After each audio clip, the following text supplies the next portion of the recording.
মুখ তো আমি খুলবো না কাকা বাবু, শুধুমাত্র এই ছলনাময়ী নারীর 36 রকম ছলা করে আমি তোমাকে তোমার সামনে একটা একটা করে আমি খুলে দেবো। এক পা করে নরকের দিকে এগিয়ে যাবে। আমি রাহুলকে সব কথা খুলে বলবো গো। যেমন করে খরতাজ তোমার বাবাকে খুন করেছে আমি সব বলে দেবো গো। কিন্তু আজ 20 বছর পরে রাহুল কিংবা পুলিশ কেউ তোমার কোনো কথা বিশ্বাস করবে না বাবা।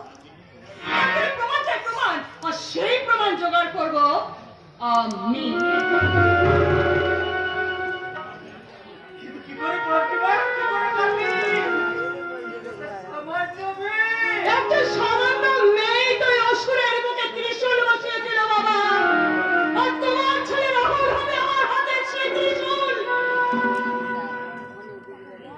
এই মগ্নী ওই নারীর মায়ার খেলায় শুরু হবে আজ থেকে একটা ভয়ানক মজার যুদ্ধ, আর যে যুদ্ধের শেষে হবে ওই অসুরের